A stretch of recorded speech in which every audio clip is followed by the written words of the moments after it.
When Elon Musk walked into the Windsor Grand Hotel that stormy night, he looked like any other person caught in the rain. Wet clothes, messy hair, no fancy car waiting outside. But what happened next would change everything.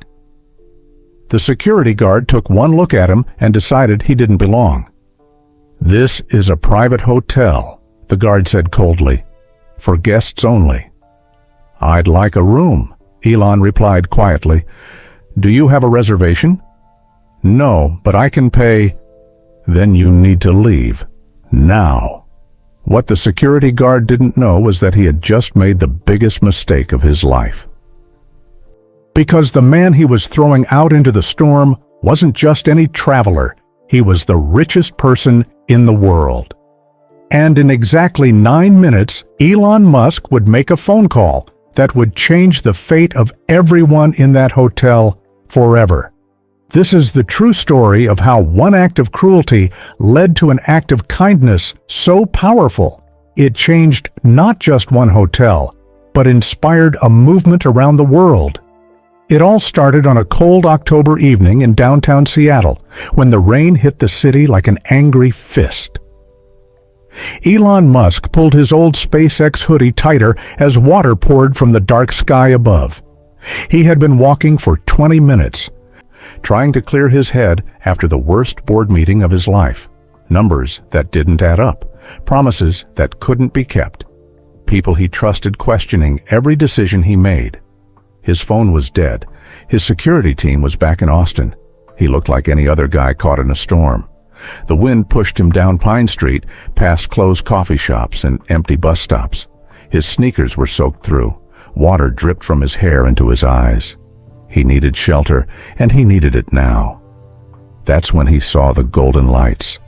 The Windsor Grand Hotel stood like a warm castle in the storm. Its old brick walls glowed yellow in the streetlights. Through the big glass doors, Elon could see people in nice clothes drinking from crystal glasses.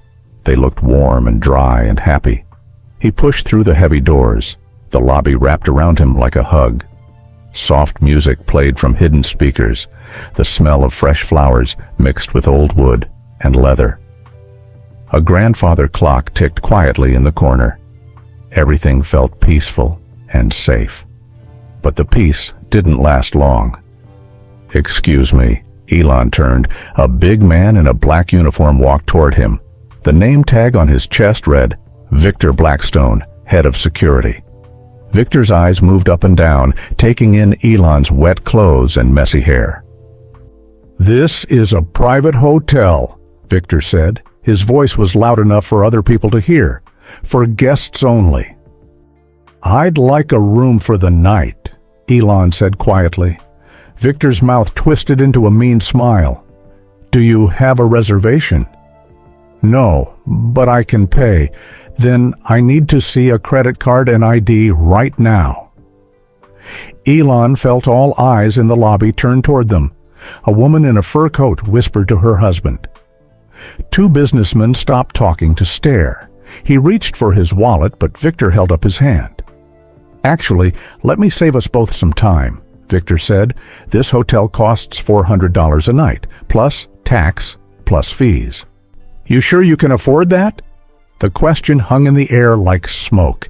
Everyone was watching now, waiting to see what would happen next. Across the lobby, Rosa Martinez looked up from behind the front desk. She had worked at the Windsor Grand for 20 years. She had seen rich people and poor people, kind people and mean people, but she had never seen Victor act like this before. The wet stranger stood very still. Water dripped from his clothes onto the beautiful marble floor, but his eyes stayed calm. Rosa could see something in those eyes.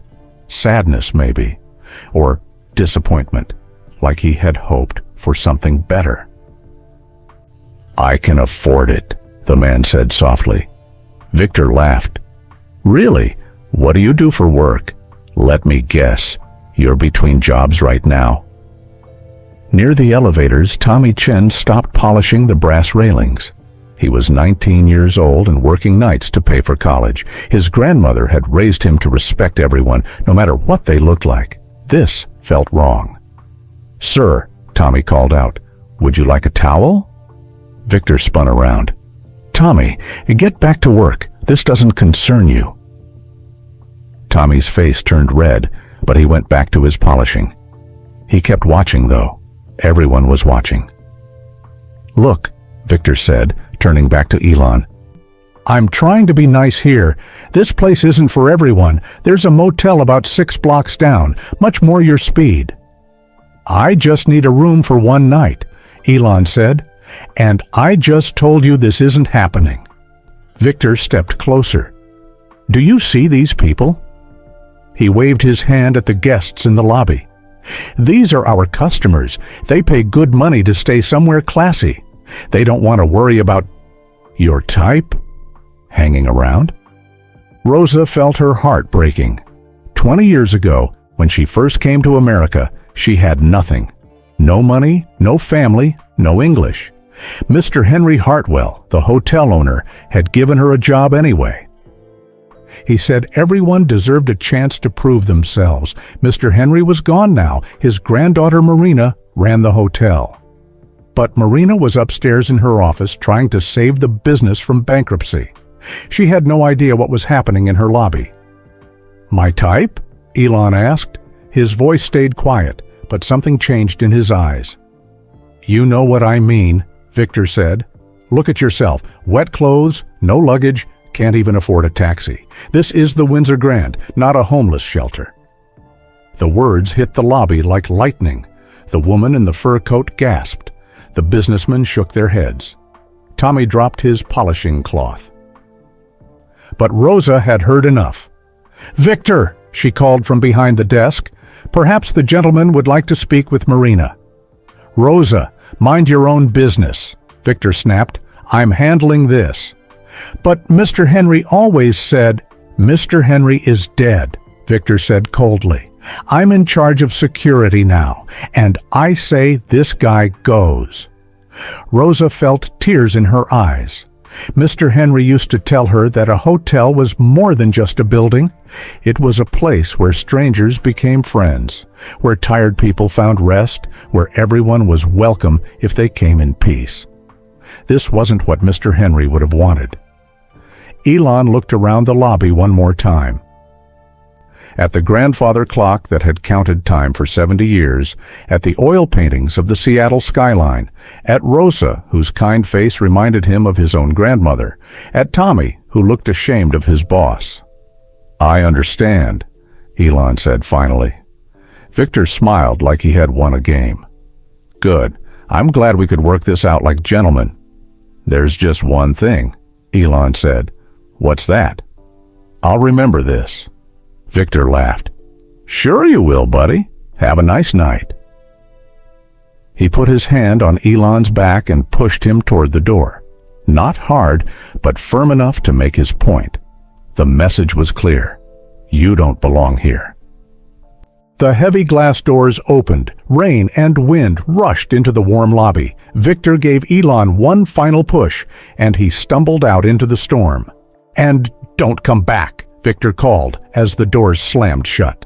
Through the rain-covered windows, the guests in the lobby watched the stranger walk away. His shoulders were bent against the wind. His feet splashed through puddles on the dark sidewalk. In 30 seconds, he was gone.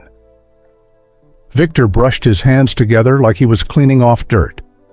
"Problem solved," he announced to no one in particular, but Rosa Martinez knew better. In 20 years of working hotels, she had learned that problems like this were never really solved. They just moved somewhere else and grew bigger. She watched the empty sidewalk and whispered a prayer for the kind stranger who had only wanted a warm, dry place to sleep. She had no idea that in 9 minutes, everything would change. Rosa Martinez stood behind the front desk, her hands shaking as she pretended to sort through papers. The lobby had returned to its quiet hum, but her heart still raced from what she had just witnessed. The woman in the fur coat leaned over to her husband. "Well, that was handled properly," she said loud enough for everyone to hear. "We can't have just anyone wandering in off the street." Rosa bit her tongue. She wanted to say that Mr. Henry would never have treated anyone like that, but Victor was already walking back toward her, his chest puffed out with pride. "See how easy that was?" Victor said, adjusting his security badge. "Sometimes you have to be firm with these people. Give them an inch, they'll take a mile." "These people?" Rosa asked quietly. "You know what I mean. Drifters, troublemakers, people who bring down the quality of a place." Victor lowered his voice. "Between you and me, Rosa, this hotel needs to upgrade its image. We're too soft, too welcoming to the wrong crowd." Rosa felt sick. The wrong crowd, as if kindness was something to be ashamed of. Across the lobby, Tommy Chen had gone back to polishing the elevator buttons, but his movements were angry now. Each swipe of his cloth was harder than it needed to be. His grandmother's voice echoed in his head. "Tommy, you judge a tree by its fruit, not by its bark." The stranger's bark had been rough, wet clothes, messy hair, no reservation, but his fruit had been gentle, patient, respectful even when being insulted. Tommy had seen real troublemakers before, drunk guests who yelled at staff, rich people who treated workers like furniture, mean kids who made messes on purpose. The wet man hadn't been like that at all. Meanwhile, 3 floors up, Marina Hartwell sat in her small office, surrounded by papers that told a terrible story. Bills that couldn't be paid, loans that were overdue, a family business that was dying a slow, painful death. Her phone rang for the 5th time in an hour. "Marina, this is Robert Chen from First National Bank." The voice was tired but not unkind. "We've been more than patient with the Windsor Grand, but the board is asking hard questions now." Marina closed her eyes. "How much time do we have?" "The Meridian Corporation is still interested in buying the property. Their offer is generous, very generous." Marina's stomach twisted. Meridian didn't want to run a hotel. They wanted to tear down the building and put up another glass tower. All the history would be gone. All the employees would lose their jobs. "Mr. Chen, this hotel has been in my family for 3 generations. My grandfather built something special here." "I understand that, Marina. I really do. But sometimes we have to make hard choices." Through her office window, Marina could see the Seattle skyline twinkling in the distance. Her grandfather used to stand in this same spot and tell her stories about the old days, when the hotel was new and full of hope.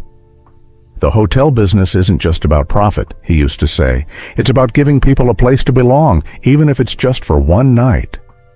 But belonging didn't pay the bills.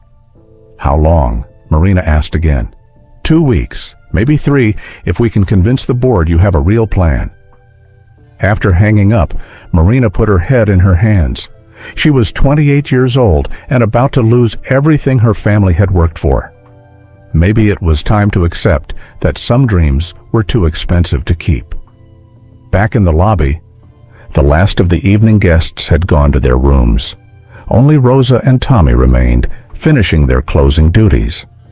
Victor had disappeared into his office to write his security report. "Rosa," Tommy said quietly, "do you think we did the right thing?" "What do you mean, mijo?" Not speaking up more when Victor was being cruel to that man. Rosa sighed. She had been asking herself the same question. "Your job is important to you, yes? You need the money for school?" Tommy nodded. "And my job feeds my family. Sometimes we have to pick our battles carefully. But that doesn't make it right." "No," Rosa admitted. "It doesn't make it right." They worked in silence for a few minutes. Tommy emptied ashtrays that were already clean. Rosa straightened magazines that were already straight. Both of them were thinking about the same thing. 20 years I've worked here," Rosa said finally.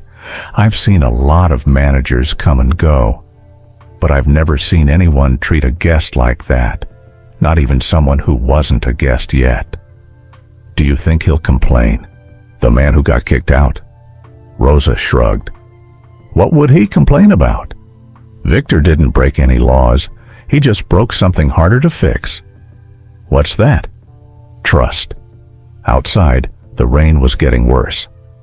It pounded against the windows like angry fists. Rosa thought about the stranger walking through that storm. Did he find another hotel? Was he safe and dry somewhere? Or was he still out there, cold and wet, and thinking about how unwelcome he had been made to feel? Rosa? Tommy's voice was small. I think I want to quit. She looked at him in surprise. Why? Because if this is the kind of place we're becoming, I don't want to be part of it anymore. Rosa understood. She had been thinking the same thing. For the first time in 20 years, she felt ashamed to wear her name tag. Don't quit yet, mijo, she said softly.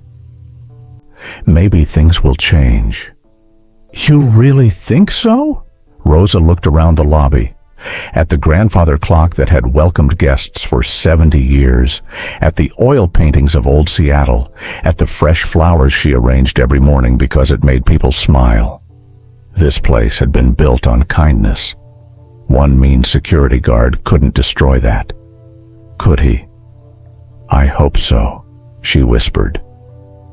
Neither of them noticed the black car that had pulled up outside. Neither of them saw the figure in the passenger seat, talking quietly into a phone. 9 minutes had passed since the stranger left, and Rosa Martinez was about to discover that sometimes, when you think all hope is lost, the most unexpected help arrives. Across the street, Elon Musk sat in a small coffee shop called Maya's Corner. The owner had taken pity on him when he walked in, dripping wet. She gave him a towel and a hot cup of coffee without asking any questions. Rough night? Maya asked, wiping down tables. You could say that. Elon stared through the rain-streaked window at the Windsor Grand Hotel. Its golden light still glowed warm and welcoming. But he knew the truth now. He pulled out his phone. It wasn't dead at all. He had let Victor think it was broken because sometimes you learn more about people when they think you have no power. The first call was to his assistant in Austin. Sarah, I need you to research a hotel for me. The Windsor Grand in Seattle. I want to know everything. Who owns it, how much money they owe, and why their head of security thinks he can treat people like garbage. Sir, are you all right? You sound upset. Elon took a deep breath. Just get me the information, fast. While he waited, he thought about Rosa's face when Victor was being cruel. She had looked ashamed, not of the stranger, but of her workplace. That meant something. He thought about the young man polishing brass who had offered him a towel. Tommy, Victor had called him. The kid had wanted to help, but was afraid of his boss. His phone rang. Sir, I have the information you requested, Sarah said. The Windsor Grand is owned by the Hartwell family. Marina Hartwell, age 28, is the current manager. She took over 2 years ago when her father had a heart attack. Financial situation? Not good. They're 3 months behind on loan payments. The bank is pressuring them to sell to something called Meridian Corporation. Elon's jaw tightened. He knew Meridian. They bought old buildings and turned them into soulless glass towers. What about the staff? Most have worked there for years. The head housekeeper, Rosa Martinez, has been there 20 years. Very good reviews from guests. There's a note here that she started an English class for other hotel workers. Of course she did, Elon thought. Rosa had kindness written all over her face. What about security? That's interesting. Victor Blackstone was only hired 2 months ago. His previous jobs. Well, there's a pattern. Complaints about discrimination, harassment of minorities, poor people. Anyone he considered undesirable. Elon felt anger burning in his chest. What happened to the old security guard? Retired, 30 years of perfect reviews, never a single complaint. So, Marina had hired Victor without knowing his history. She was probably desperate for help and didn't check carefully enough. That was forgivable. but keeping him after tonight would not be. "Sarah, I want to buy that hotel." "Sir?" "You heard me. Call my lawyer. I want to make an offer tonight, above asking price, cash, with one condition." "What condition?" "I get to choose who stays on staff." An hour later, Marina Hartwell was still in her office when her phone rang. She almost didn't answer. More bad news was the last thing she needed. "Ms. Hartwell, this is Margaret Chen from First National Bank. I know it's late, but something unusual has happened." Marina sat up straight. "What kind of unusual?" "We've received an offer on your hotel tonight. The buyer wants to purchase immediately, sight unseen, for significantly above market value." Marina's heart started racing. "Who is it?" "The buyer wishes to remain anonymous for now, but they're very serious. They want to meet with you immediately." "Are you available?" Marina looked around her messy office. Bills everywhere. Foreclosure notices. Her grandfather's photo on the desk, smiling like he believed everything would work out. "Yes," she said.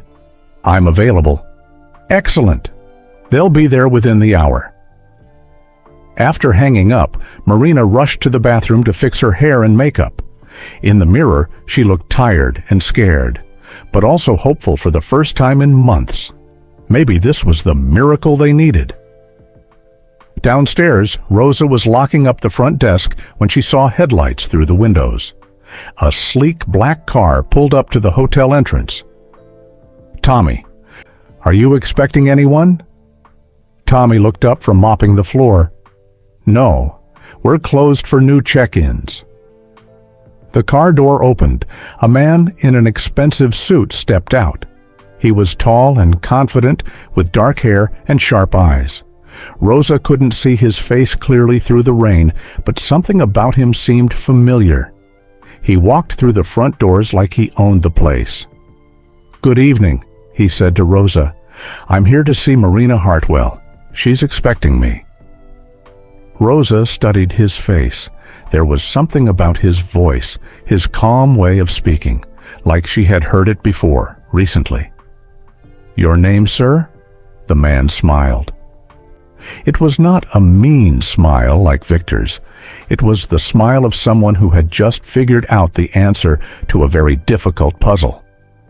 "Tell her the buyer is here." Rosa's eyes went wide. The mysterious buyer who wanted to purchase the hotel was standing in her lobby. Right now. But as she picked up the phone to call Marina, one thought kept nagging at her. Why did this powerful man remind her so much of the gentle stranger Victor had thrown out into the storm? She was about to find out that some questions have answers that change everything. Rosa picked up the phone with shaking fingers. "Miss Marina, the buyer is here to see you." "Already?" "Send him up to my office." "Actually, he asked if you could meet in the restaurant area. He said it would be more comfortable." Marina's heart pounded as she rode the elevator down. A buyer who wanted to meet immediately, pay above asking price, and purchase sight unseen. It seemed too good to be true. In her experience, things that seemed too good to be true usually were. But what choice did she have? The elevator doors opened. Marina stepped into the lobby wearing her best business suit, the one she saved for important meetings. Her hair was pulled back and her smile was professional, even though her hands were shaking. The man stood with his back to her, looking at the oil painting of old Seattle that hung near the restaurant entrance. He was tall and wore an expensive suit that fit perfectly. Everything about him said money and power. "Mr. Marina approached carefully. He turned around, and Marina's breath caught in her throat. There was something familiar about his face, but she couldn't place it. Dark hair, intelligent eyes, a calm expression that seemed to see everything.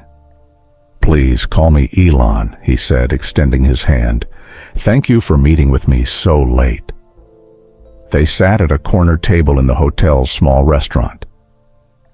The lights were dimmed for the evening, casting long shadows across the room. Tommy had finished mopping and was quietly arranging chairs, trying not to listen but unable to help himself. "I have to admit," Marina said, "I'm surprised by your interest in our hotel. We're not exactly the most profitable property in Seattle right now." Elon smiled. "Profit isn't the only measure of value." "What do you mean?" "I believe in supporting businesses that care about their community. This hotel has something special that can't be bought or built from scratch." Marina felt a flutter of hope. "My grandfather always said the same thing.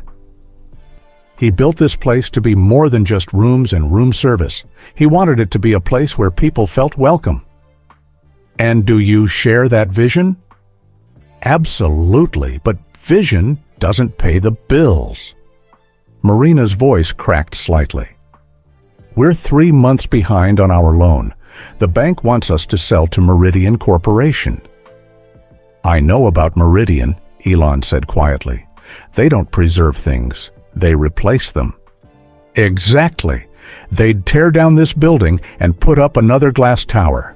All our employees would lose their jobs. All the history would be gone." As they talked, Rosa moved quietly around the restaurant, refilling water glasses that were already full and straightening tablecloths that were already straight. She couldn't help but listen. This conversation would decide the fate of everyone she cared about. "Tell me about your staff," Elon said. Marina's face lit up. "They're incredible. Rosa Martinez has been here 20 years. She knows every regular guest by name. She started an English class for the housekeeping staff on her own time, and Tommy Chen works nights to pay for engineering school, but he still treats every guest like family." "What about security?" Marina's expression darkened slightly. "We hired a new head of security recently. Victor Blackstone. He comes with good references, but—" She paused. "But sometimes I wonder if he understands what this place is about. He seems to think our problem is that we're too welcoming." Elon leaned forward. "Too welcoming?" "He talks about upgrading our clientele, making the hotel more exclusive. I'm not sure that's the direction we want to go." "What direction do you want to go?"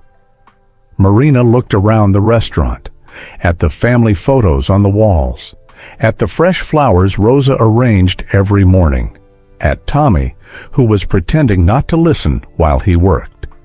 "I want to go back to what my grandfather intended. A place where everyone feels valued, where kindness matters more than credit scores. Even if someone doesn't look like they belong? Especially then." Marina's voice grew stronger.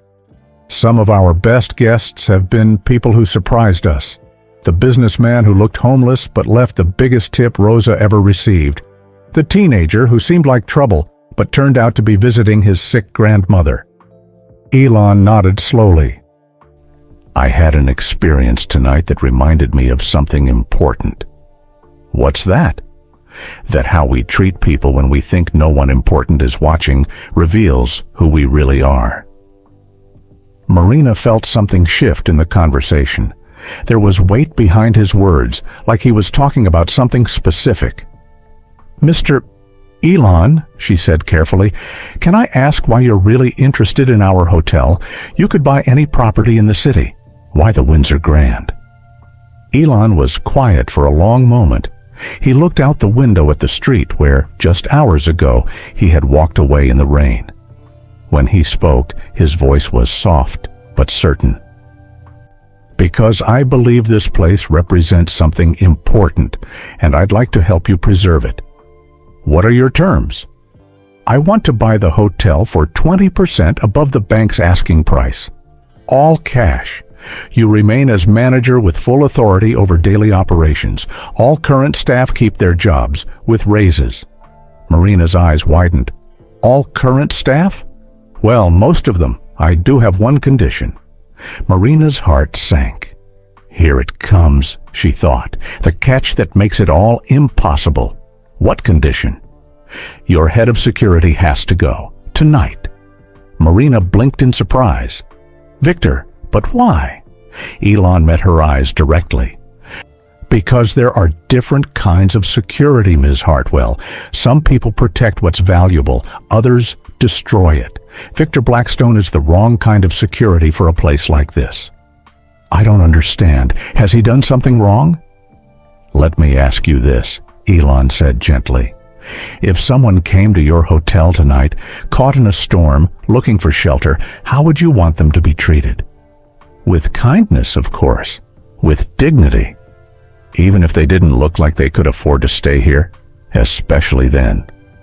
Elon smiled, and for the first time, it reached his eyes.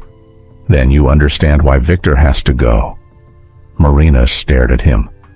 Something was happening here that she didn't fully understand.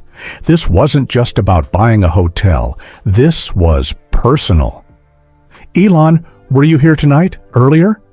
He stood up slowly, pulling out his phone. I need to make some calls to arrange the financing. Think about my offer tonight, Ms. Hartwell, but I'll need an answer by morning. And Victor? Victor Blackstone needs to be off this property before I transfer any money. That's not negotiable. As he walked toward the door, Rosa hurried over to clear their table. She looked up at the mysterious buyer and felt that familiar feeling again. Something about his voice, his calm way of moving. Excuse me, sir, she called softly. He turned back. Were you here earlier tonight, in different clothes? Elon paused at the door, rain still pattering against the windows behind him. When he smiled this time, Rosa saw something she recognized, the same patience she had seen in a stranger's eyes just hours ago.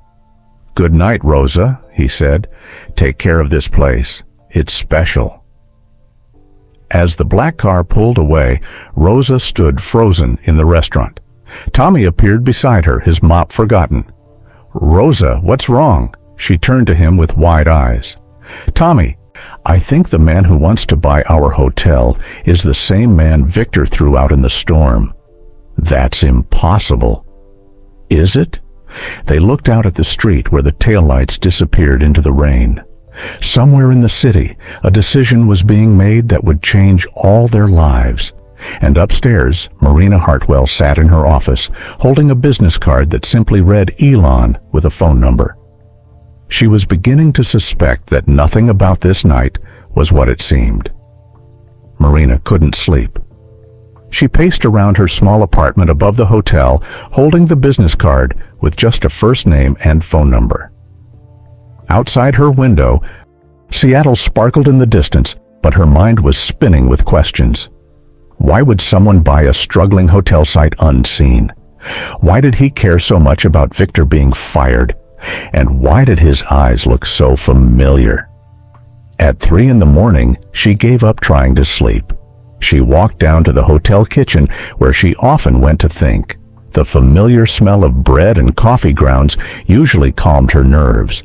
But tonight, she wasn't alone. Rosa Martinez stood at the big steel counter, her hands deep in bread dough. She often came in early to bake fresh rolls for breakfast, but this was earlier than usual. Rosa? What are you doing here? Rosa looked up with tired eyes. Couldn't sleep, Miss Marina. Too much thinking. About the buyer? About everything. Rosa's hands worked the dough harder. 20 years I've been here. I've seen good times and bad times, but tonight felt different. Marina sat on a stool beside the counter. Different how? Rosa was quiet for a moment, choosing her words carefully. Miss Marina, what did you think of our new security man? Victor? Why do you ask? Because tonight, before that buyer came, something happened, something that made me ashamed. Marina felt her stomach drop. What kind of something? Rosa told her everything. The stranger caught in the storm, Victor's cruel words, the way he pushed the man out into the rain, how Tommy had wanted to help but was too afraid, how other guests had watched and done nothing. The man was so polite, Rosa said, tears in her eyes. Even when Victor was being mean, he stayed calm. He just wanted a warm place to sleep. Marina's hands were shaking. Rosa, what did this man look like? Tall, dark hair, maybe 40 years old. He was wearing old clothes, but he spoke like an educated person. Like someone important who just fell on hard times. Marina pulled out her phone and searched for recent news. Elon Musk spotted in Seattle for private business meetings. There was a photo of him entering a downtown building. She showed the screen to Rosa. Rosa gasped and dropped her bread dough. Dios mio, that's him. That's the man Victor threw out. Marina stared at the photo, her mind racing. The same intelligent eyes, the same calm expression. How had she not recognized one of the most famous people in the world? Rosa, I think the buyer who wants to purchase our hotel is the same man Victor kicked out tonight. But that means we just threw out the richest man in the world, and now he wants to buy our hotel. Marina laughed, but it wasn't a happy sound. And his one condition is that we fire Victor. They sat in silence for a moment, thinking about what this meant. Miss Marina, Rosa said quietly, there's something else.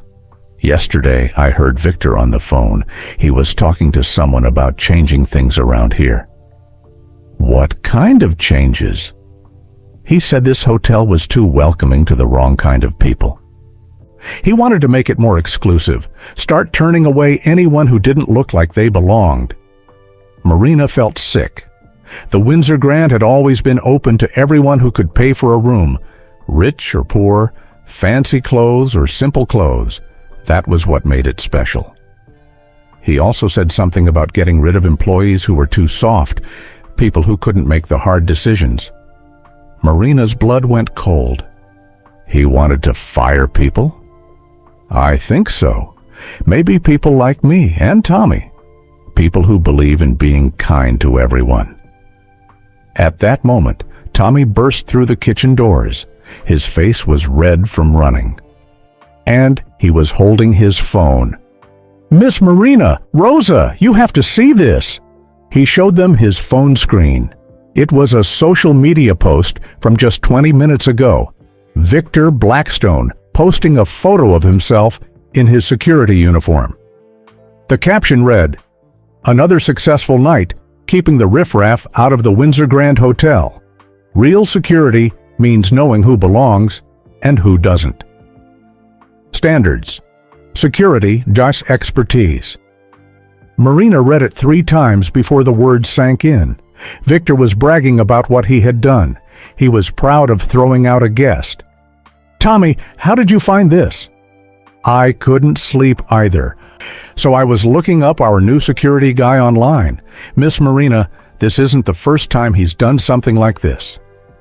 Tommy showed them more posts from Victor's previous jobs, photos of himself blocking hotel entrances, comments about keeping away undesirable elements, stories about turning away people who didn't meet his standards.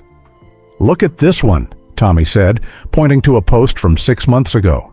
He's bragging about making a veteran sleep in his car because the man's clothes were dirty.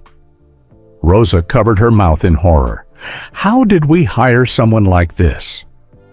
Marina felt tears coming because I was desperate. The bank was threatening to foreclose, and our old security guard retired. Victor had good references, and I didn't check deep enough.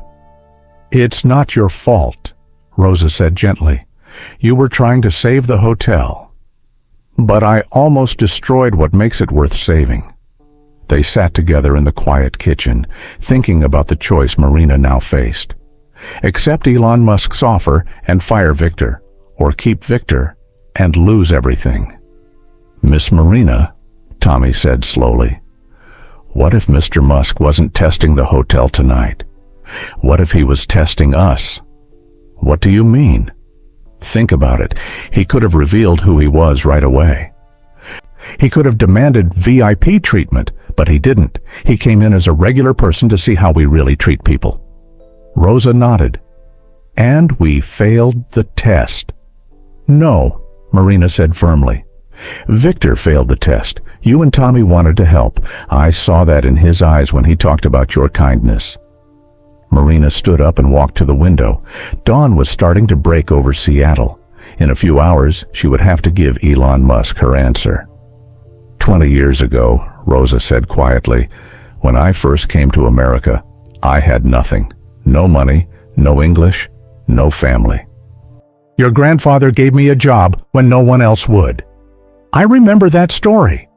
He told me something I never forgot. He said, Rosa, this hotel isn't about the building, it's about the people inside it. We succeed when we help others succeed. Marina turned back to her friends, because that's what they were, not just employees, but family. What would my grandfather do? You already know, Tommy said. He would choose kindness over profit every time. Even if it meant losing the hotel? Even then, Marina pulled out the business card and dialed the number. It rang twice before a familiar voice answered. This is Elon. Mr. Musk, this is Marina Hartwell. I've made my decision. I'm listening. I accept your offer, all of it, and Victor Blackstone will be off the property within the hour. Are you sure? That's a big decision to make so quickly. Marina looked at Rosa and Tommy, who were watching her with hope in their eyes. I'm sure. This hotel was built on the idea that everyone deserves to be treated with dignity. Victor Blackstone forgot that, but I won't. Even though it means firing someone. Especially because it means firing someone who hurt an innocent person. Someone who would have hurt more people if I let him stay. There was silence on the phone for a moment. Ms. Hartwell, I think your grandfather would be proud of you. I hope so. I'll have my lawyers contact you this morning. And Ms. Hartwell? Yes. Thank you for reminding me that there are still places in this world where kindness wins. After hanging up, Marina hugged Rosa and Tommy. Outside, the sun was rising over the Windsor Grand Hotel. Soon, Victor Blackstone would be gone. Soon, everything would change. But for the first time in months, Marina felt like her grandfather was smiling down on her. The sun painted golden lines across the kitchen floor as Marina, Rosa, and Tommy sat together, sharing coffee and the weight of what they had just decided. In one phone call, Marina had changed everything. The hotel was saved, but now came the hard part. Miss Marina, Rosa said softly, are you ready to face Victor? Marina's hands trembled slightly as she held her coffee cup. I've never fired anyone before, especially not someone who thinks they were doing the right thing. But he wasn't doing the right thing, Tommy said firmly. He was being cruel to innocent people. I know that. You know that. But Victor thinks he was protecting the hotel. Rosa stood up and walked to the window. Dawn was breaking over Seattle, and soon the morning shift would arrive. Miss Marina, when I was young in Mexico, my grandmother told me something important. What was that? She said that sometimes being kind means being strong. Sometimes protecting good people means stopping bad people. Marina nodded slowly. Rosa was right. This wasn't just about Victor anymore. It was about every future guest who might need shelter, every person who deserved to be treated with dignity. Will you both stay with me when I talk to him? Of course, Tommy said immediately. Always, Rosa added. At exactly 7 in the morning, Victor Blackstone walked through the front doors of the Windsor Grand. He looked proud and confident, adjusting his security badge as he headed for his office. He had no idea that everything had changed while he slept. Marina met him in the lobby. Rosa and Tommy stood nearby, pretending to work, but ready to help if needed. Victor, I need to speak with you privately. Sure thing, boss. Let me guess. You want to hear about how I handled that homeless situation last night? I told you this job required someone with backbone. Marina's stomach twisted. He was still proud of what he had done. They walked to the small office behind the front desk. Marina closed the door and sat down across from Victor's desk. She had practiced what to say, but now her mind felt blank. Victor, last night you removed someone from the hotel. That's right, some drifter trying to take advantage of our hospitality. I made it clear that we have standards here. What kind of standards? Victor leaned back in his chair, confident and relaxed. Look, Marina, I know you're young and idealistic.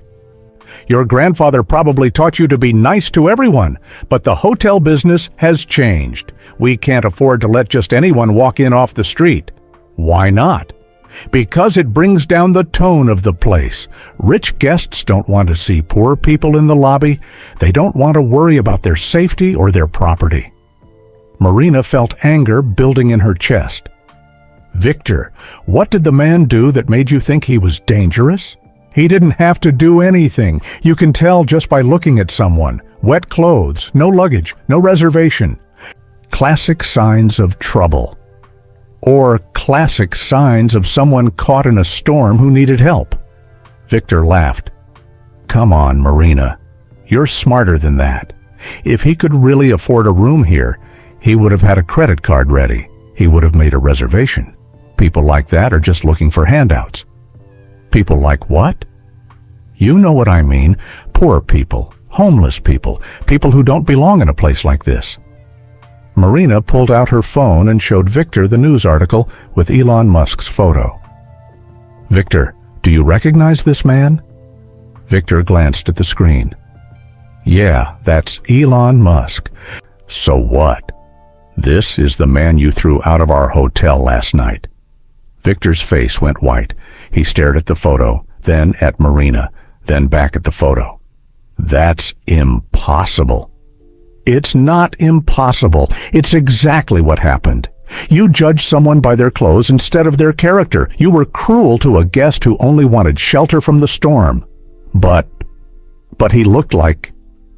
Victor's confidence was cracking. He looked like someone who needed help, and instead of helping him, you humiliated him. Victor's face turned red.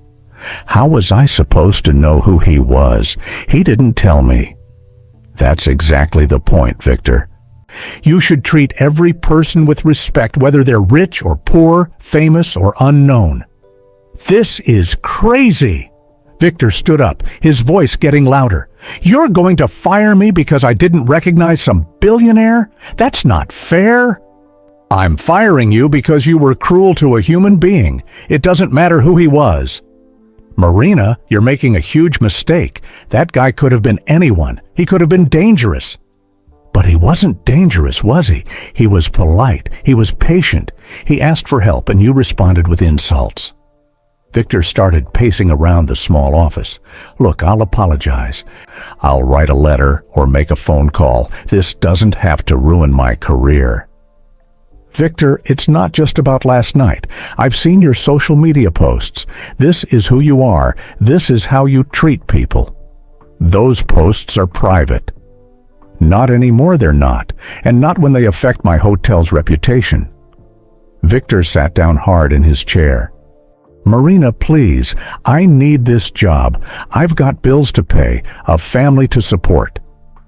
For a moment, Marina felt sorry for him, but then she thought about Elon Musk walking away in the rain. She thought about Rosa's ashamed face. She thought about Tommy's desire to quit rather than work in a place that treated people badly. Victor, I'm sorry, but I can't keep someone on staff who thinks kindness is weakness. Kindness doesn't pay the bills. Actually, it does. Marina stood up and opened the door. Victor, you're fired. I need your badge and keys. Security will escort you out. Security? I am security. Not anymore. Victor's face went through several emotions: shock, anger, disbelief. Finally, he yanked off his badge and threw it on the desk. You're making the biggest mistake of your life, Marina. This place will be overrun with homeless people and criminals within a month. I'll take that chance. You think being nice to everyone makes you a good person? It makes you weak. It makes you a target. Victor, being nice to everyone makes me human. As Victor stormed out of the office, Marina heard Rosa and Tommy in the lobby. They weren't trying to stop him or argue with him. They were simply watching him leave. At the front door, Victor turned back one last time. When this place fails because you're too soft to make hard decisions, don't say I didn't warn you. The heavy glass doors closed behind him with a final thud. Marina walked into the lobby where Rosa and Tommy were waiting. All three of them looked exhausted but relieved. Is it over? Tommy asked. It's over, Marina said. Rosa walked over and hugged her. Miss Marina, your grandfather would be so proud. I hope so. I really hope so. What happens now? Tommy asked. Marina looked around the lobby. The same grandfather clock that had welcomed guests for 70 years. The same oil paintings of old Seattle. The same fresh flowers that Rosa arranged with love every single day. Now we get back to being who we really are. Outside, a black car pulled up to the hotel. Through the windows, they could see Elon Musk getting out, carrying a briefcase and wearing a smile. Miss Marina, Rosa said, I think our new owner wants to celebrate. Marina straightened her shoulders and walked toward the door. She had made the hardest decision of her life, but it felt like the rightest one too. The Windsor Grand Hotel was about to begin a new chapter, and this time it would be written with kindness. Elon Musk walked through the front doors carrying a briefcase and wearing the kind of smile that comes after a difficult problem finally gets solved. Marina, Rosa, and Tommy stood in the lobby, tired but hopeful. Good morning, Elon said warmly. I saw someone leaving in quite a hurry. I assume that was Mr. Blackstone. It was, Marina said. He's gone. And how do you feel about that decision? Marina looked at Rosa and Tommy, then back at Elon. I feel like we just saved the soul of this hotel. Elon set his briefcase on the front desk and opened it. Inside were papers, contracts, and something unexpected. A framed photograph. Before we sign anything, Elon said, I want you to see this. He handed Marina the photograph. It showed a much younger man in work clothes standing in front of a small building. The man was smiling, his arm around a woman in a simple dress. That's my grandfather, Elon said quietly. He came to America with nothing. No money, no English, just hope and willingness to work hard. Marina studied the photo. He looks happy. He was, because people gave him chances when he needed them most. Hotel owners who let him work for room and board, strangers who treated him with kindness instead of suspicion. Rosa stepped closer to look at the photograph. What happened to him? He built a small business, raised a family, taught us that success means nothing if you forget where you came from. Elon took the photo back and placed it carefully in his briefcase. Last night, when your security guard threw me out, I felt something I hadn't felt in years. What was that? Tommy asked. I felt small, powerless, judged by my appearance instead of my character. Elon's voice grew stronger. It reminded me that behind every successful person is someone who once needed help. Marina nodded. My grandfather used to say the same thing. That's why I want to do more than just buy this hotel, Elon said. I want to turn it into an example. A place that shows how business can be both profitable and human. Over the next hour, they sat in the restaurant area and made plans. Not just business plans, but dreams for what the Windsor Grand could become. I want to start a scholarship program, Elon said, looking at Tommy. For young people working their way through school, people like you who understand the value of hard work.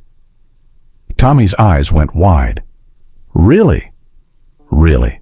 And Rosa, I'd like you to expand your English classes. We'll create a proper classroom and bring in other hotel staff who want to learn. Rosa covered her mouth with her hands. Mr. Musk, that's too generous. It's not generous, it's smart business. When people feel valued, they do their best work. When they do their best work, guests notice. Marina felt tears coming. This was more than she had ever dared to hope for. What about the hotel itself? She asked. We'll keep everything that makes it special. The grandfather clock, the paintings, the fresh flowers, but we'll add some modern touches. Better security cameras so our real security staff can do their jobs properly. Faster internet for business travelers. Maybe a small library corner where guests can read while they wait. Who will handle security now? Tommy asked. Elon smiled. I've already spoken with someone. Her name is Sarah Chen. Any relation to you, Tommy? Tommy gasped. That's my aunt, but she's a police officer. Not anymore. She's retiring next month and looking for a new challenge.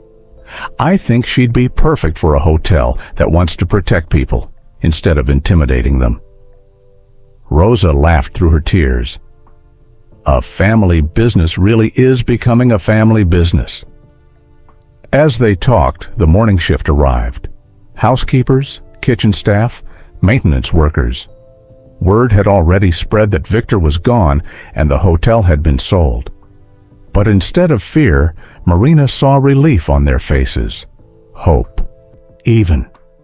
A young housekeeper named Lisa approached their table nervously. Miss Marina? Is it true that we're all keeping our jobs? It's true, Marina said, and you're all getting raises. Lisa burst into tears. I was so scared. My little boy starts school next month, and I didn't know how I'd pay for his supplies. Elon stood up and shook Lisa's hand. What's your son's name? Miguel. He's 6. Tell Miguel that his mama works for a hotel that believes in taking care of families. As Lisa walked away, still crying but smiling now, more staff members gathered around. Marina introduced Elon to each one, and he took time to learn their names and hear their stories. Carlos from maintenance had been worried about his mother's medical bills. Maria from housekeeping was saving money to bring her sister to America. David from the kitchen was studying to become a chef. Each person had dreams, fears, and hopes. And for the first time in months, those hopes felt possible. You know, Elon said to Marina as they watched the staff return to work with new energy. Last night I was having the worst day of my professional life. Everything that could go wrong had gone wrong. What changed? I remembered why I do what I do. It's not about the money or the fame. It's about creating something that makes the world a little bit better. Marina looked around the lobby. Already it felt different, lighter somehow, like a weight had been lifted. There's something I want to try, she said, an experiment. What kind of experiment? I want to put up a sign by the front door, something that explains what this hotel is really about. What would it say? Marina thought for a moment. Something like, Welcome to the Windsor Grand. Here, everyone matters. Here, kindness is our highest standard. Here, you are valued not for what you own, but for who you are. Elon nodded slowly. I like it, but are you sure you want to advertise that kind of philosophy? Some people might think it makes you weak. Then those aren't the kind of people we want as guests. Fair enough. Rosa approached with a fresh pot of coffee and a question. Mr. Musk, what happens if word gets out about what Victor did? What if people find out you were treated badly here? Elon considered this. Rosa, I think we should tell that story. Not to embarrass anyone, but to show how quickly things can change when good people make brave choices. You mean like a lesson? Exactly like a lesson. Sometimes the best way to teach kindness is to show what happens when kindness wins. Tommy looked up from the brass he was polishing. So, Victor throwing you out actually helped the hotel? In a strange way, yes. It showed me that this place was worth saving, and it showed Marina what kind of leader she really is. Marina felt her grandfather's presence again, in the ticking of the old clock, in the smell of Rosa's fresh bread from the kitchen, in the sound of Tommy humming while he worked. The Windsor Grand had always been more than just a hotel. It had been a place where people's lives intersected, where strangers became friends, where small acts of kindness rippled outward into the world. Now it would be that again, but stronger. "There's one more thing," Elon said, reaching into his briefcase again. "I brought you a gift." He pulled out a small bronze plaque. Marina read it aloud. "In memory of Henry Hartwell, who built this hotel on the belief that everyone deserves to be welcomed." Marina's tears came freely now. "Where will we put it?" "Wherever you think he would have wanted it," Marina knew immediately. "By the front door, right next to our new sign about kindness." As the morning turned into afternoon, the Windsor Grand hummed with new energy. Staff members smiled more. Guests commented on the positive atmosphere. Word began to spread that something special was happening at the old hotel on Pine Street. And in a small office behind the front desk, Marina Hartwell signed papers that would change everything. Not just for her, but for everyone whose life would be touched by the hotel's new mission. The transformation had begun, and it was going to be beautiful. 3 months later, Marina stood in the same lobby where Victor had once thrown out a stranger. But everything felt different now. The grandfather clock still ticked in the corner, but its sound seemed warmer somehow. The fresh flowers Rosa arranged each morning seemed brighter. Even the old oil paintings looked more colorful. But the biggest change was in the people. "Miss Marina," Tommy called from behind the front desk. "You need to see this." He was holding a tablet, his face glowing with excitement. Marina walked over to see what had captured his attention. "Look at these reviews," Tommy said, scrolling through the hotel's website. "Listen to this one. I've stayed in hundreds of hotels around the world, but the Windsor Grand is different. The staff doesn't just serve you, they care about you. I felt like family from the moment I walked in." Marina smiled. "That's wonderful." "There's more. This one says, my teenage daughter was going through a hard time when we stayed here. The staff took time to talk with her to make her feel important. She still talks about it months later. Thank you for reminding us that kindness matters." Rosa appeared from the kitchen, carrying a fresh pot of coffee. "Tommy, show her the one about Mr. Peterson." "Oh, yes." Tommy scrolled down to find another review. "Here it is. I'm a traveling salesman, and I was having the worst week of my life. My car broke down, my deals fell through, and I felt like giving up. The people at the Windsor Grand didn't just give me a room, they gave me hope. Sometimes small acts of kindness save lives." Marina felt tears in her eyes. Mr. Peterson had stayed with them last month. He'd looked so tired and defeated when he checked in. But Rosa had made him her special soup, and Tommy had helped him find a good mechanic for his car. "These aren't just hotel reviews," Marina said softly. "These are stories about people feeling valued." "That's not even the best part," Tommy said. "Look at our occupancy rates." He showed her the numbers. The Windsor Grand was now booked solid for the next 6 months. But unlike other hotels that charged high prices for fancy rooms, they were full because people wanted to experience genuine kindness. "Word is spreading," Rosa said, sitting down with them. "People are coming here on purpose, not just because they need a place to sleep, but because they want to be somewhere they matter." Marina looked around the lobby. It was mid-afternoon, usually a quiet time. But today, Like most days now, it buzzed with gentle activity. A businessman sat in the corner, talking on his phone but smiling. 2 college students shared a table, studying for exams while enjoying free coffee. An elderly woman read a book in the new library corner Elon had created. "You know what I love most?" Marina said. "Look how our guests treat each other." It was true.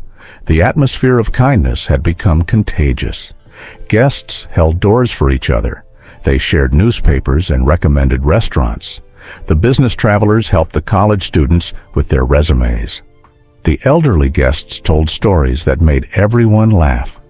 The hotel had become what Marina's grandfather always dreamed it could be, a place where strangers became friends. "Miss Marina," Rosa said, "there's something I want to tell you. Yesterday, a young man came to the front desk. He looked nervous and scared." "What did he need?" "He said he was supposed to meet his birth father for the first time. They planned to have dinner in our restaurant, but he was so worried about what to wear, how to act." Marina listened carefully. Rosa had a gift for helping people feel better. "So I told him that anyone brave enough to meet their father was already dressed perfectly. I gave him a cup of tea and we talked for an hour about how love is more important than perfection." "What happened?" Rosa's face glowed. "This morning he sent me a card. The dinner went beautifully. He said feeling welcomed here gave him courage to be himself with his father." Tommy wiped his eyes. "See, this is what Mr. Musk was talking about. We're not just running a hotel anymore, we're helping people." Just then, the front doors opened and Sarah Chen walked in. Tommy's aunt had quickly become everyone's favorite security chief. Where Victor had been intimidating and cruel, Sarah was warm but watchful. She protected people instead of threatening them. "Good afternoon, family," Sarah said with a smile. The staff had taken to calling each other family, and it felt natural. "How are things, Aunt Sarah?" Tommy asked. "Wonderful. I just helped a lost tourist find his way to Pike Place Market, and I caught 2 teenagers trying to sneak into the pool area." Marina tensed. "Were they causing trouble?" Sarah laughed. "No trouble at all. They were too embarrassed to ask if they could swim because they couldn't afford to stay here, so I told them about our community pool hours." "Community pool hours?" Marina asked. "Didn't I mention? Mr. Musk approved it last week. Every Saturday afternoon, local kids can use the pool for free. We provide towels and swimming instructors." Marina shook her head in amazement. Every week, Elon surprised her with new ways to make the hotel part of the community. "Speaking of Mr. Musk," Sarah said, "he's coming by later this afternoon. He wants to discuss something called the Hospitality Heroes Program." "What's that?" "I'm not sure, but it sounds like something big." As if summoned by their conversation, Elon Musk walked through the front doors. But he wasn't alone. Behind him came a small group of people, other hotel managers, social workers, and business leaders. "Marina," Elon called out cheerfully, "I hope you don't mind surprise visitors. I brought some friends who wanted to see what we've accomplished here." A woman in a business suit stepped forward. "Ms. Hartwell, I'm Jennifer Walsh from the Seattle Hotel Association. We've been hearing incredible things about the Windsor Grand." "What kind of things?" Marina asked. "Guest satisfaction scores that are off the charts, employee retention rates that make other hotels jealous, and most importantly, a business model that proves kindness is profitable." A man in a nonprofit t-shirt spoke up. "I'm Mark Rivera from Helping Hands Shelter. We've been getting calls from people asking if we know other places like the Windsor Grand. Places that treat everyone with dignity." Marina looked at Elon. "You planned this, didn't you?" Elon smiled. "I planned the introduction, but what happens next is up to you." Jennifer Walsh pulled out a folder. "Ms. Hartwell, we'd like to invite you to speak at our annual conference. Hotel managers from across the country want to learn how you've created such a successful model based on kindness. And we'd like to partner with you, Mark Rivera added, to train our staff in hospitality skills so they can help people transition from homelessness to housing. Marina felt overwhelmed. 3 months ago, she was about to lose everything. Now, people wanted to learn from what they had built. I don't know if I'm qualified to teach anyone, Marina said honestly. Rosa stood up and put her arm around Marina's shoulders. Miss Marina, you are the most qualified person in the world to teach kindness. You chose it when it was hard. You chose it when it was risky. And you chose it when it mattered most. Tommy nodded eagerly. And look what happened. We didn't just save our hotel. We created something that helps everyone who walks through our doors. Elon looked around at the bustling lobby, at the staff working together like a real family, at the guests who lingered because they didn't want to leave. Marina, what started as a business decision has become something much bigger. You've proved that treating people well isn't just the right thing to do, it's the smart thing to do. Marina thought about her grandfather, who would have loved seeing his hotel full of laughter and hope. Okay, she said finally, let's teach the world that kindness works. The ripple effect that began with one cruel moment and one brave choice was spreading far beyond the Windsor Grand Hotel, and Marina Hartwell was ready to help it grow. 6 months later, Marina received a phone call that surprised her more than any guest review or business award ever could. Marina? This is Victor Blackstone. Marina nearly dropped the phone. She was in her office reviewing plans for the second annual Hospitality Heroes Conference when the voice from her past interrupted her thoughts. Victor, she said carefully, what can I do for you? I need to talk to you, in person. I know I have no right to ask, but would you meet me for coffee? There's something I need to tell you. Marina's first instinct was to say no. Victor had left the hotel angry and bitter, threatening that her soft approach would lead to failure. But something in his voice sounded different, quieter, almost humble. All right, she said finally, but not at the hotel. There's a coffee shop on 3rd Street called Maya's Corner. I know the place. Thank you, Marina. This means more than you know. 2 hours later, Marina sat across from Victor in the same coffee shop where Elon had planned to buy her hotel.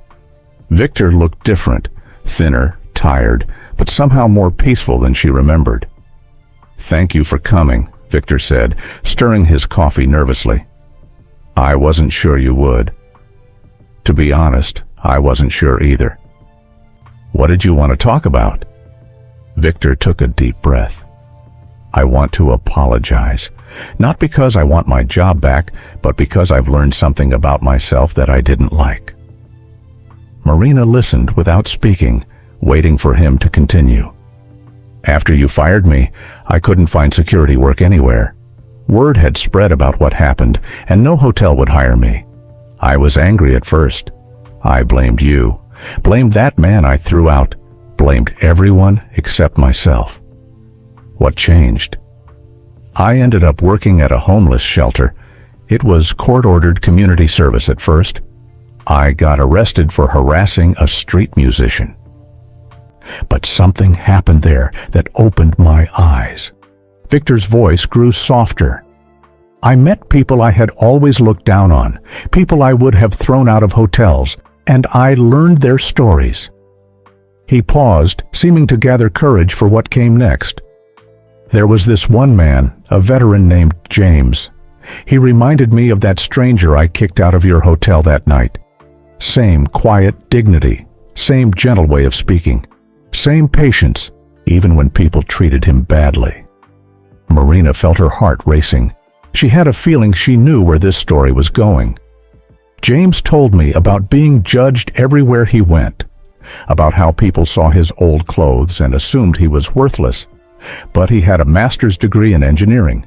He'd served 3 tours overseas. He just fell on hard times after his wife died, and he couldn't work for a while. Victor wiped his eyes. Listening to James made me realize something terrible. That night at your hotel, I might have thrown out someone important, someone who mattered, someone who was just having a bad day. Marina made a decision that surprised even herself. Victor, I need to tell you something. The man you threw out that night was Elon Musk. Victor went completely pale. His coffee cup rattled against the saucer as he set it down. What did you say? The stranger you kicked out into the storm was Elon Musk. He was caught in the rain, his phone was dead, and he just needed shelter. But you saw his wet clothes and decided he didn't belong. Victor stared at her in shock. Oh my God, I threw out Elon Musk. You threw out a human being who needed help, Marina said gently. The fact that he was famous just made the lesson more public. Victor put his head in his hands. No wonder the hotel was sold so quickly. No wonder you fired me. I ruined everything. Actually, Victor, you didn't ruin everything. You saved it. Victor looked up in confusion. What do you mean? Marina told him the whole story, how Elon's experience led him to buy the hotel, how firing Victor had been a condition of the sale, how the hotel was now thriving because they had chosen kindness over cruelty. So my mistake actually helped the hotel? Your mistake taught us what we didn't want to become. It forced us to choose who we really were. Victor sat in silence for several minutes, processing everything. When he finally spoke, his voice was barely a whisper. What can I do now? How can I make this right? Marina studied his face. She saw genuine remorse, real change, and something else, hope that he could be better than he had been. Tell me about your work at the shelter. Victor's face brightened slightly. It's the hardest job I've ever had, but also the most important. My role is to make people feel safe when they're at their most vulnerable, to protect them from the world that has failed them. How do you do that? By seeing them as people first, by listening to their stories, by treating them the way I would want to be treated if I had nowhere else to go. Marina smiled. That sounds like the kind of security a good hotel needs. What do you mean? I mean, there's an opening at the downtown shelter for a head of security position. It doesn't pay much, but the work matters. They need someone who understands that protection means making people feel safe, not making them feel afraid. Victor's eyes filled with tears. You think I should take it? I think you should take it if you understand that your job would be to protect the most vulnerable people in our city, to make them feel valued and safe. Even after what I did? Especially because of what you did. Sometimes the people who make the biggest mistakes become the best teachers. Victor nodded slowly. Marina, there's something else I need to tell you. Last week, a businessman came to the shelter. He'd been robbed and had nowhere else to go. Marina listened intently. He was wearing an expensive suit, but he'd lost everything. Wallet, phone, car keys. My first instinct was to be suspicious, to assume he was lying. But then I remembered that night at the hotel, and I remembered what you said about seeing the humanity in everyone. What did you do? I welcomed him in, gave him clean clothes, a meal, a safe place to sleep. I listened to his story without judgment. And the next day, he came back with a check for $50,000 for the shelter. But more than that, he said no one had ever treated him with such dignity when he was at his lowest point. Marina felt chills. The ripple continues. What do you mean? Victor, kindness creates more kindness. When you treat someone well, they're more likely to treat others well. It spreads like ripples in a pond. Victor was quiet for a moment. Is that what happened at the hotel? One act of kindness created more kindness? Actually, it started with one act of cruelty. But we chose to respond with kindness instead of more cruelty, and that choice changed everything. As they prepared to leave the coffee shop, Victor had one more question. "Marina, do you think Mr. Musk would ever forgive me for what I did?" Marina thought about Elon's grandfather's story, about his belief in second chances and the power of redemption. "I think Mr. Musk believes that people can change, and I think he'd be proud to know that his difficult night led to you helping so many others." Victor stood up and shook Marina's hand. "Thank you for giving me a chance to apologize. And thank you for showing me that there's always a way to do better." As Victor walked away, Marina remained in the coffee shop for a few more minutes. She thought about how far they had all come since that stormy night. The hotel was thriving, the staff was happy, and even Victor had found his way to redemption. Her phone buzzed with a text from Rosa. "Miss Marina, you need to come back soon. Mr. Musk is here with reporters. They want to do a story about how kindness changed a business." Marina smiled and headed back to the Windsor Grand. Tonight, they would share their story with the world. And tomorrow, the ripples of kindness would spread even further. Some stories, she realized, never really end. They just keep growing, touching new lives, creating new hope. And this was just the beginning. 1 year later, the Windsor Grand Hotel hosted its first annual Hospitality Heroes Gala. The ballroom sparkled with golden lights, and the room buzzed with conversations in a dozen languages. Hotel managers had come from around the world to learn about the Windsor Grand Way. Marina stood at the podium, looking out at faces that represented hope.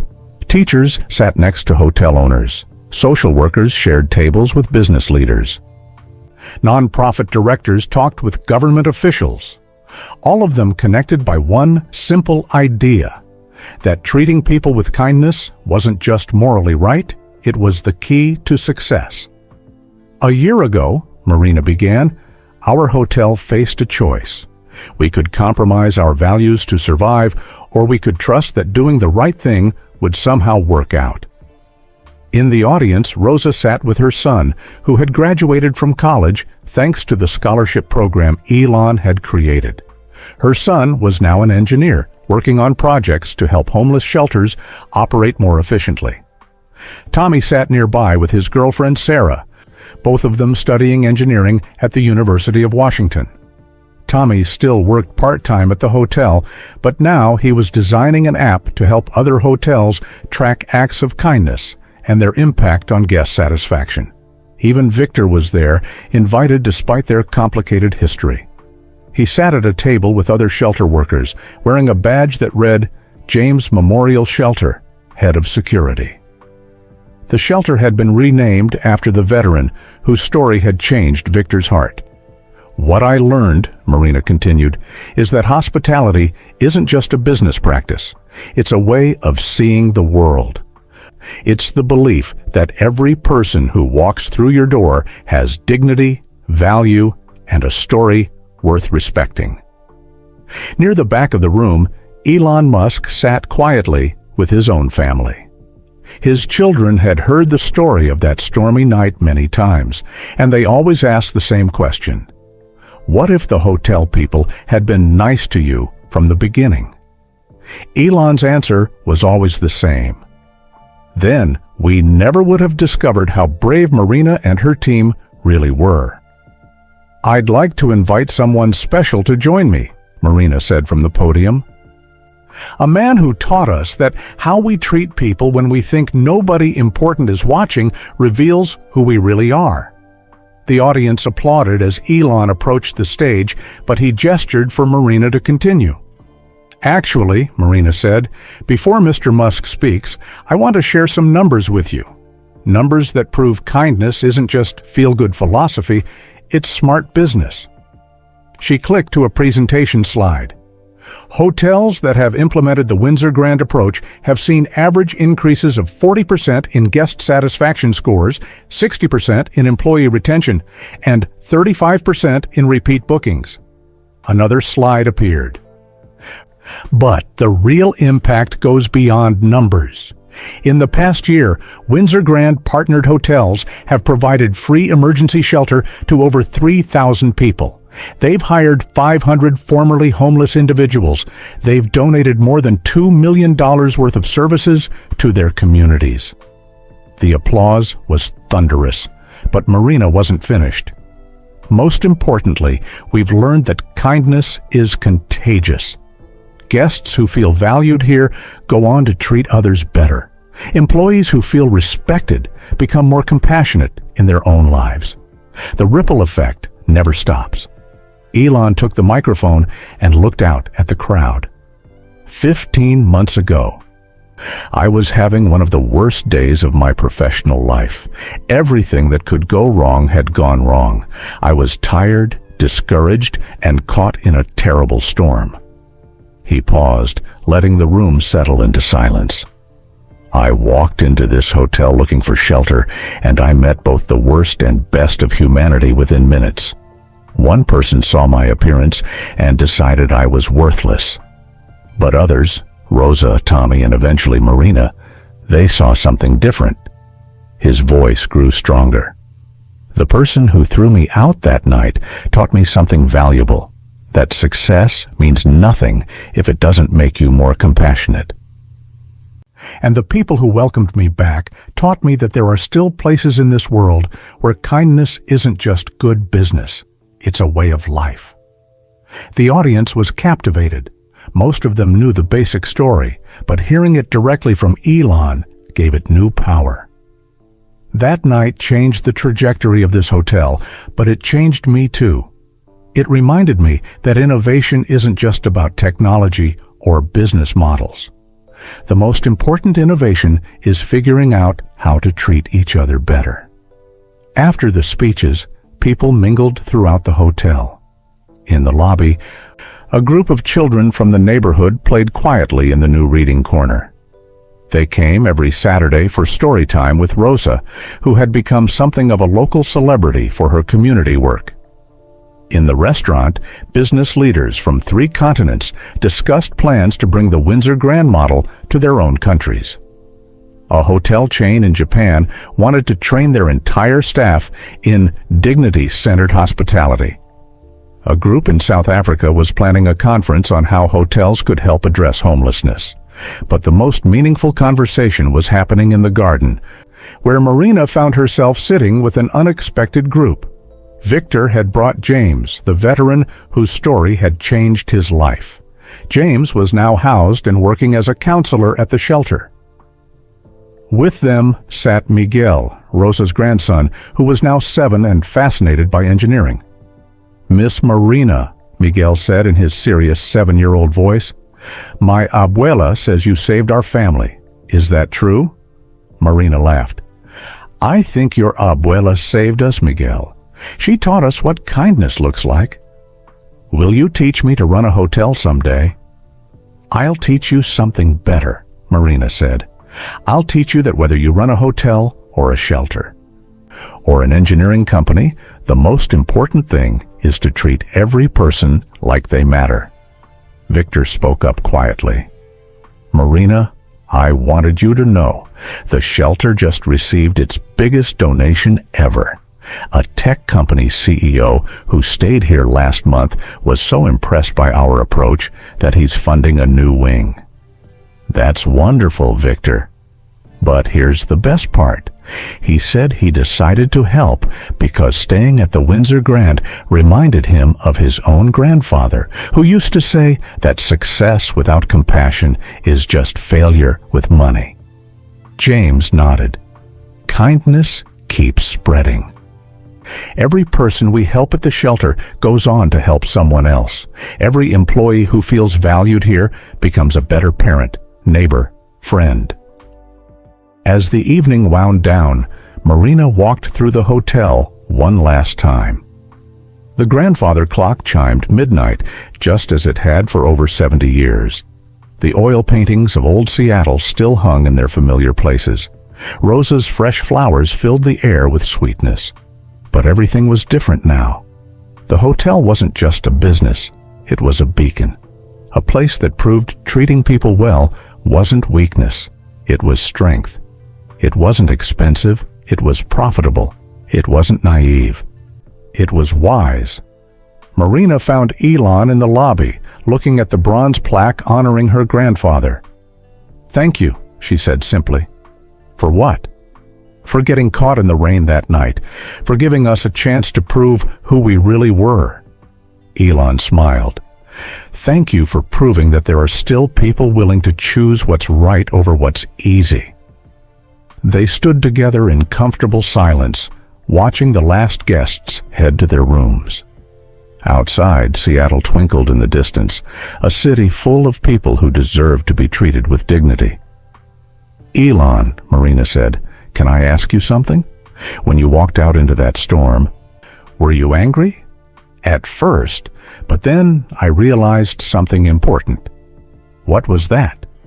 "I realized that the cruelest moment of my year had just become the most valuable, because it led me to discover something beautiful." Marina's phone buzzed with a text from a hotel manager in London. "Just implemented Windsor Grand protocols. Our first homeless guest just got a job interview from another guest who met him in our lobby. The ripple continues." She showed the message to Elon, who smiled broadly. "And this is just the beginning," he said. Marina looked around the lobby one more time, at the clock that had welcomed guests for generations. At the paintings that told Seattle's story, at the fresh flowers that bloomed new every day. Her grandfather had built this hotel on the belief that everyone deserved to be welcomed. Tonight, that belief was spreading around the world. The Windsor Grand had become more than a hotel. It was proof that in a world that often felt cruel and divided, kindness could still win. Love could still triumph. Hope could still grow. And in a small office behind the front desk, a bronze plaque caught the moonlight. "In memory of Henry Hartwell, who built this hotel on the belief that everyone deserves to be welcomed." The old man would have been proud. His granddaughter had taken his simple dream and turned it into a movement. The transformation was complete. But the story would never end. Because kindness, once unleashed, has no limits. The Windsor Grand Hotel showed us that when we treat people with respect, incredible things happen. One choice to be kind created a ripple that spread around the entire world. Where are you watching from right now? Drop your city in the comments. Let's see how far this message has traveled. If this story inspired you, smash that like button to help us spread more kindness, and hit subscribe because we share amazing stories like this every single week. Want to see another unbelievable story about how one person changed everything? Click the video on your screen right now. You're going to love it. Remember, you never know when your kindness might change someone's entire life. So choose to be kind, always. Thanks for watching, and I'll see you in the next story.